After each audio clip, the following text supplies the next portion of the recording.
What's going on, everyone? Welcome to another episode of the EPM Show. This is all things enterprise performance management, and we are here to give you an unfair career advantage. Today, we welcome Robert Odonohue to the podcast. He is the co-lead of the Anaplan COE at none other than LinkedIn. He's spent over a decade in the Anaplan ecosystem, about 7 or 8 years as a consultant, and then leading and growing COEs at companies like AWS, Mass Mutual, and he brings a ton of incredible insight to you as the audience from both a consultant and an industry professional. Some of the things that we talked about today are how he leads his COE with a big focus on communication and collaboration and building a culture that is solution driven. And he also even dove into some real time adjustments that they're making on their sprint cadence and project timeline management to ultimately provide the highest quality results while also managing to meet deadlines and stakeholder requirements. And we dive into a really good conversation around stakeholder management and some of Robert's growth and his own journey in that as a consultant and now in-house, and just some of the nuances and the differences between those two things. I think that you will gain a ton of insight and a ton of value from this episode, and I hope you enjoy it. Check it out. And Robert, how you doing? I'm good. How are you? Good, man. This is going to be fun. I can't wait to just kind of hear a little bit more about you and your career. So, I'll hit you with our patented question. Give me kind of your career flyover in 60 seconds or less whenever you're ready. Sure. Started many moons ago in FP&A. I work mainly at IBM Finance. I was the standard FP&A guy, monthly cadence, close, variance reporting. But I was always the guy that pulled the templates together and pulled everyone to standardized formatting. And a buddy of mine said, "You're probably pretty good at this technical consulting thing. You should go check it out." Introduced me to Bello, was with a small consulting that I was working with, and they got me into originally host analytics implementation. Then he also got me into Anaplan. I was one of the early adopters there, and we kind of helped and started the Anaplan practice. And I was implementing and building out solutions for various clients in multiple different industries in different use cases over that time, and worked, from model builder all the way to solution architect to running multiple work streams at that time. It was a great experience, and then moved on to actually working at Anaplan itself, worked and spending time in the customer success organization, helping out clients with their Anaplan journeys. Then moving on to some client work and working at AWS and Amazon, helping set up and establish their COE, mainly in sales hierarchy, sales planning type of SPM world. And also working in Mass Mutual to assist them in their COE hierarchy journey and Anaplan arc build out. And now I'm working at LinkedIn doing the same thing. It's really cool to hear that you have done the consulting side, you've been in-house at Anaplan, More. and now you are building and scaling and growing COEs at some of the top Anaplan customers. Just looking at your track record, I think that's super, super cool. So I always love to ask a fun personal question to continue to get to know folks better. So, Robert, my question for you today is, what is your dream vacation and why? Oh, dream vacation. I mean, I live in the Northeast right now, so it's not exactly the warmest time of the year. And I am from Hawaii. I like the warm weather. So I'm a warm weather guy.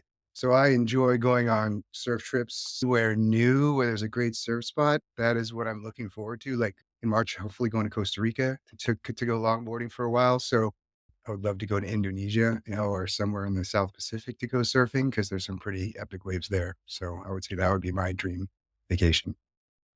That is super cool. So we share a desire for warm weather vacations. I'm not a surfer, but I was fortunate enough to grow up at, scuba diving family. So well versed and exposed to just the tropics because that was always our thing. So I totally understand. I've never actually been to Hawaii though. I really want to go. So where if I go, give me my like if you're in Hawaii for 5 days, here's what you got to do.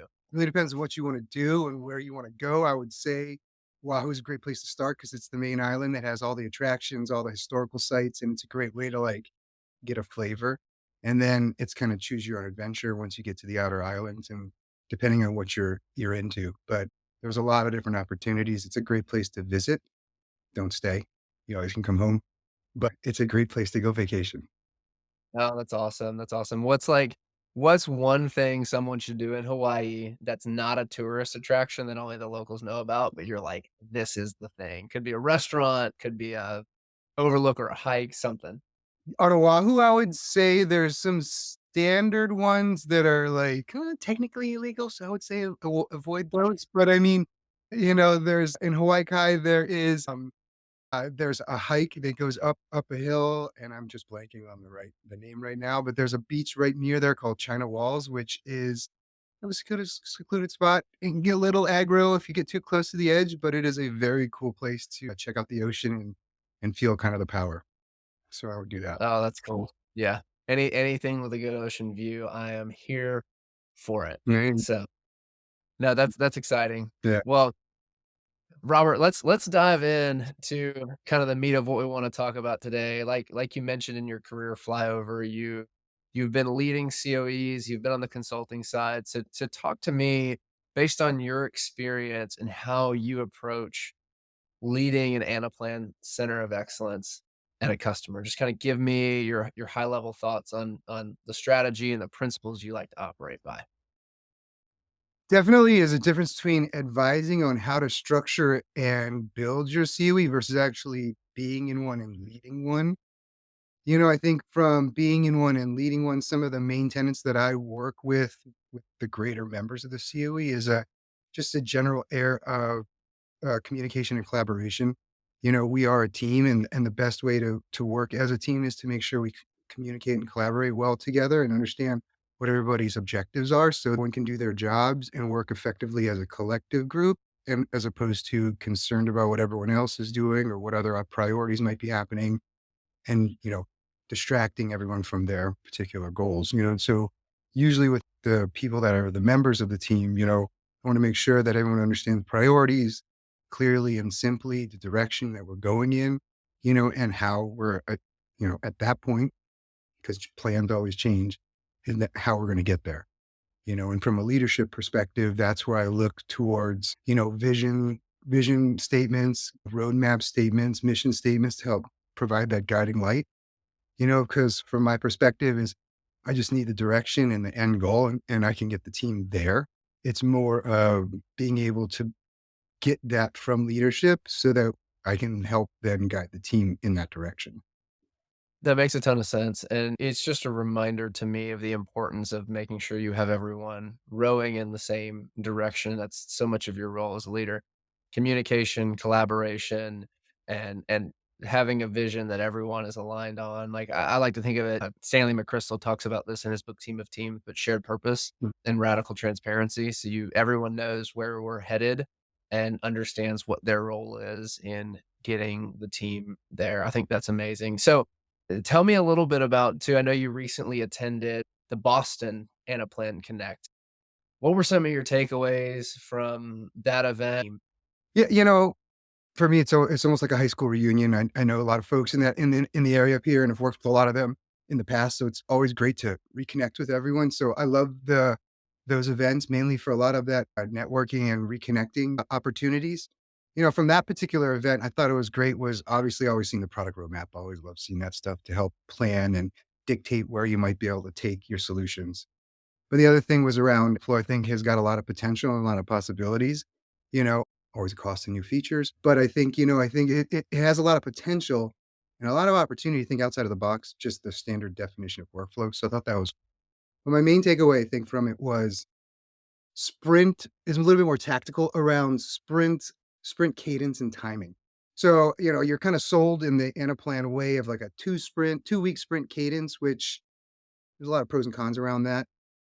In my current situation, we've been running into some inefficiency issues, and so I've been, playing around with like, what if we did a 3-week thing? And I've got a lot of validation during the Anaplan Connect around a lot of different companies and clients are moving to that direction, and kind of opened up my mind to even thinking about maybe a more of a dynamic sprint, depending on the bandwidth, vacation times layered in with capabilities and, requirements needed based off of overall project plan.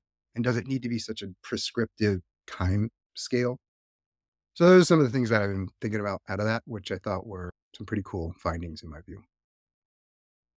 I'm curious, what is the driving factor that would take you from a 2-week sprint to a 3-week sprint? And can you define what dynamic sprint means? Yeah, so for me, like the biggest driver around it is having proper testing time and PO sign off time, allowing for business requesters to work with developers, Anaplan model builders to make sure that what they said was what they got. To make things like sprint demos more efficient and also, reduce the importance of UAT later at the end of the time. What I found is that if there's any inefficiencies, it puts a lot of pressure on the team. A lot of things flow over in a 2-week sprint, so you got a lot of rollover, and they got to do a lot of catch up, and it can put a lot of pressure. Whereas the way I'm structuring it right now is 2 weeks of development with a week of like testing and iteration time to make sure that what is delivered is what was requested. It's kind of a symptom of issues we have in discovery that I'm also kind of working on and around requirements gathering clarity. But it's kind of more just a building time to make sure that as we have this new team, that we're coming together and having enough time to gel and communicate so that we can build efficiency. Goal is to move back to 2-week sprints eventually. And then that dynamic side is well, I mean, does it really have to be 2 weeks or does it have to be 3 weeks or whatever? It's a meatier chunk of development that's integral to the overall model delivery. Maybe it's a 4 week because that's a decision that's made, and I know that makes deadlines very difficult to reach, but I'm in kind of also more of a BAU standpoint where we've already delivered a ecosystem of models and we're kind of working in an enhancement phase where it gives us a little bit more flexibility around timing and managing expectations. Whereas if you're in like a new model delivery, I could see where you have to be a little bit more, prescriptive around is it 2 or 3 for planning purposes, but it's just different concepts I'm playing with. I love the willingness to experiment to figure out what works best and ultimately will deliver the best results for your stakeholders. The other thing I think about, you mentioned discovery, Mm, and I what I'm hearing in the principle of everything you're trying to figure out is how do we take slightly more time on the front end to mm, really make sure we get the requirements right and we understand what the need of the business unit is so that we can deliver the end product that they're actually looking for, mhm, instead of going in with a mindset of, "Oh, I think I know what you need." Really trying to not just listen to what is said, but what is unsaid and really uncover, which is the art of any good consultant. How do I uncover kind of those deeper motivations, the 5 whys, all those types of things to really get at, if X is the goal, then what are the steps we need to take to actually get to X? So I love the willingness to slow down on the front end because it'll make you more efficient on the back end. Another just curious question as I was thinking, you mentioned it can put a little bit of constraint on deadlines. Do you find that you have to navigate tension between a highly dynamic, rapidly changing business environment, like externally with the economy and everything that's going on and innovation and technology and the way business is done with like how do we almost keep up and how do you navigate that tension? So yeah, that has been, I think, the experience of probably a lot of the companies right now. And I think that's where collaboration communication come in super key. And that, facts change on a sometimes hourly, well, definitely on a daily basis and can readjust your plans and how you want to reorganize because of unknown things come up constantly. And the nature of the beast in a lot of our businesses, you have to make decisive moves with incomplete facts, and those facts can change after you've made those decisions. And so that's where being able to communicate in a way that everyone can understand in a simplified way so that everyone understand like rowing in the same direction like you were earlier. It makes for those redirections a little bit easier to take because we all understand impacts to everyone, taking everyone's the impact to everyone, taking into consideration, their impacts on everyone and bringing them along on those changes. Cause a lot of it is, you know, ultimately we're not necessarily order takers, but we still take direction from our customer and our client, regardless internally, externally, client, consulting, whatever. And so those winds can change, and you need to be able to adapt. Out we actually just recorded another show, on another podcast that we run called Leadership on Purpose, and the principle that we teased out there and talked about is because the world is changing so quickly, like you said, you have to make decisions sometimes without 100% of the information. The reality is that in today's environment, if you wait until you have 100% of the information that you need, you're too late. Like 65% of the facts have to be good enough, and you just have to continue to manage the downside risk of whatever decision it is that you're making. Is this reversible? And all those types of things, which I think is probably a delicate balance in transformation and a tool like Anaplan because the investment is so significant, both in terms of people and technology, that you want to make sure you're continuing to get the ROI and you're getting the information that you need to make better business decisions because at the end of the day, that's why we use a tool like Anaplan is to plan better, right? Correct. And I got a lot to say on that. I mean, on that fact, my biggest thing around it is not only like you being comfortable making those decisions, but it's also like making your direct reports feel comfortable with being making those decisions with incomplete facts, being confident around those decisions and being able to like speak to why they made those decisions, good or bad. You know what I mean? Like being able to fail fast so that you can adjust quickly without repercussions is the environment that I'm trying to create with my COE so that we can be dynamic and agile. Because if you get too stuck around a particular direction, it's like turning the Titanic and you're too late, like you said. Yeah, when you talked about making your direct reports comfortable with being able to make decisions, like, make it up 65% of the facts and the information that you have. And I believe from my experience, I'd love to hear your thoughts on this, that a lot of that also comes from how we manage stakeholder relationships and leadership because if your leadership has to trust you. They have to trust your COE that when you're making a decision, you're making it because you are the experts and you've also set that expectation. So can you maybe talk about the connection between managing stakeholders and keeping your direct reports comfortable with taking the right risks when you're making decisions about where to take the COE? Yeah. So, I mean, I, Lots of thoughts on that one oh too. man. Well, so my thing is like, yeah, as I've gone onto this side of the desk, I've not been super successful in that stakeholder management. Whereas in consulting, I was much more successful, I think, in stakeholder management and managing those expectations. And I'm not exactly sure why, but to me, a lot of my intentions are always for the greater good of the overall plan and project. And that I think being more solutions driven to be able to manage up is much more of an issue. And it's a skill that I'm practicing on to be open around it that I personally haven't been good on that I work on every day. You know what I mean? Because there are perspectives and experiences that I've been hired to provide that need to be clearly conveyed that give that help them make decisions, right? And that's the goal is helping make decisions. And I think that is around communication and connection, you know.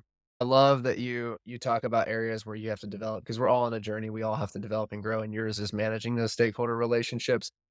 I actually think that we just uncovered something really, really incredible for our audience there because we have a lot of folks in our audience who listen to this show to gain that unfair career advantage. Mm. And many of those people, not all, but there's a number of them that I know of that maybe are consultants now and are ready to go in industry. So maybe can you talk about like that transition? Because you mentioned how that was something you felt more comfortable with as a consultant, but then moving internal into an organization, I could just see a lot of other people having that question. So can you maybe share a little bit more about that journey in particular and how you've approached it and what you've learned from it? I probably originally didn't put as much thought into it as I should have. And I approached it as like another project or another consulting gig. And it's different. There are different expectations around your role and who you are as a member of that project team. and understanding what those are and being able to get your mind around it was some of the challenges that I think were a tough transition for me because I'd spent, 7 years or 8 years in consulting, and that side was much more of this is what we've seen in industry. This is my experience from what I've seen in successful areas. It's kind of up to you on making those decisions, right? Whereas now it's more of a this is what I've seen in industry. This is what I know has been successful in other areas, you know, and influencing it further to actually make that happen. Ownership falls back on you, right? To really make that happen because it's the right direction and it's influencing up to be able to make sure that happens, right? And so making sure you have your story straight, you're, being very crisp on your execution. I think again, the communication and collaboration are keys to building that relationship and trust to become that trusted advisor, right? That's really that piece of the job still transfers over, I think. What I heard there is if you're a consultant, you're there to be an advisor, you're there to share those best practices, and like you said, here's what we've seen in industry, here's what we recommend doing, but at the end of the day, the decision stops with the client, and you as a consultant, if you want them to build you a bridge to nowhere, you'll tell them, "Hey, this bridge is gonna go nowhere, but I will build it for you."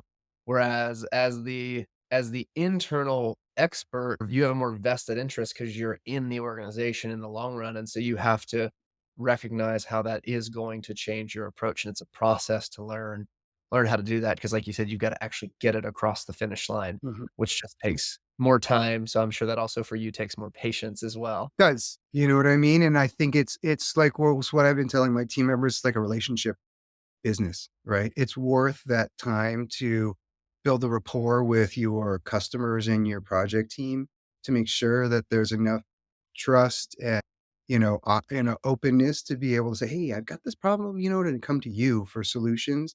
Because we're like I was actually telling some of my team today, we're solution architects. We are providing solutions, right? And we should be solving problems as opposed to adding to them. I love that. You've mentioned that a couple times now, the solution we are solution focused. We are solution driven in all that we do. It makes me think about how the way we drive effective solutions is we have a really deep understanding and crystal clear view of what the problem actually is. Huge. Yeah. I mean, I came from a very technical background on that side, delivering that side. So that's where, it's understanding, like, that's where vision comes down, all the way from leadership, all the way down to like what the project is. Like, why are we building these models? You know what I mean? And who is it? What is the problem that it's solving? And making sure that we keep that, you know, in the back of our mind while we build out different, as we go through our, implementations to make sure that we're building the right solutions. Incredible, incredible insights. So, Robert, this has been awesome. Thank you for sharing some of your journey through just leading COEs. I think there's a ton of practical advice here.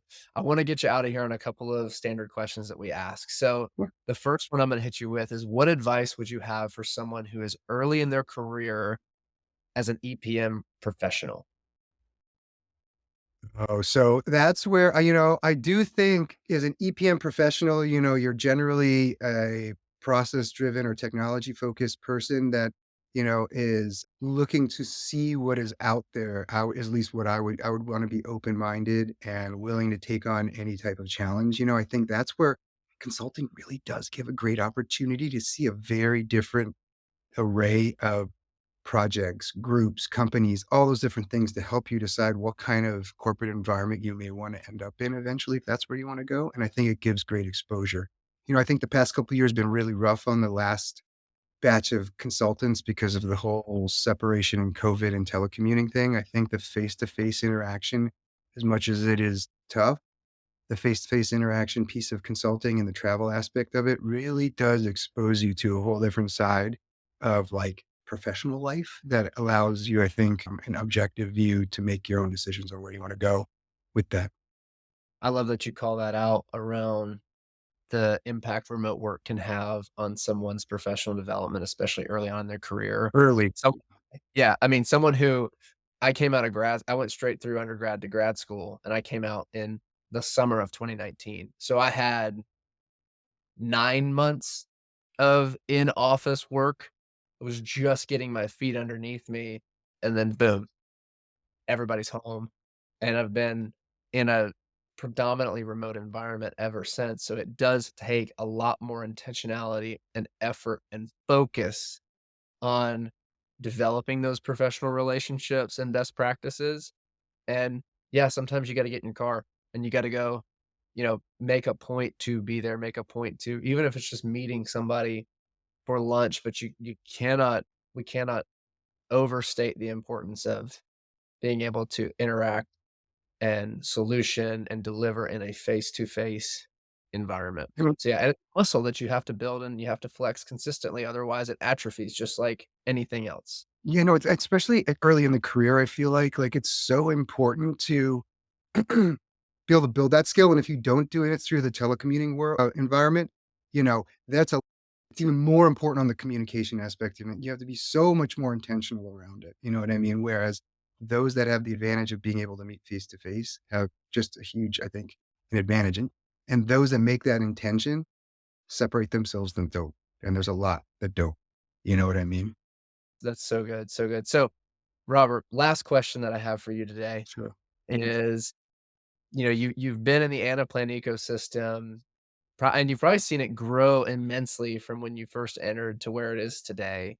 Very successful career, been at some of the top tech companies, leading COEs and growing COEs, and been on the consulting side. So I'm super curious, do you have any sort of, personal or professional BHAG, big, hairy, audacious goal that you're going after right now that's really exciting you and inspiring you? Yeah. I mean, at this point, from a career wise, I'm looking to build a world-class COE and build out excellent models regardless of platform or tool. So my thing is like integrating now artificial intelligence and machine learning capabilities, which has been a big deal, you know? So that's been a really cool and it's going to be a long-term goal for us. Non-career wise, I'm a purple belt in jujitsu. I'm on that journey. So trying to get to black, I'm an adult onset jujitsu guy, started in my 40s. So I got a long way to go, but that's my big one. Adult onset jujitsu. I love that. So two great BHAGs, right? Like professionally, I think AI is going to impact the way we do business in every sector, every industry. Mhm. You're one thing I've thought a lot about is you're either going to be buying AI technology to implement it and change the way you do business. You're going to be selling it, or you're going to be building it. Everyone's going to fall in one of those three categories, and if you don't, then you're probably going to be out of a job. Yeah. Yep, that's right. You always have to be learning. Innovate or die, I think is the saying to live by in today's technology-driven world. But yeah, hey, combat sports will bite you and you will get addicted. I'm a wrestler. I still can't get enough of it, so I totally understand. And I love that, and best of luck on the journey to black belt. That'll be a heck of an achievement when you get there. yeah, thank you. Thank you. I'm looking forward Yeah, to it. awesome, absolutely. Well, Robert, thanks for coming on the show today. Where can people find you if they wanna look you up, ask you follow-up questions about some of the things you shared today? You can reach out on LinkedIn or Robert Odonohue and just shoot me a DM on LinkedIn. I'd be happy to talk to anybody about any of this. I love discussing all of these topics. So Awesome. Thanks, Robert.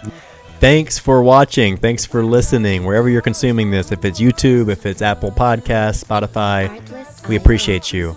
Make sure you're subscribed. We have a lot more amazing guests on the way, a lot more great content. We're doing our best to bring you value and have fun while we do it.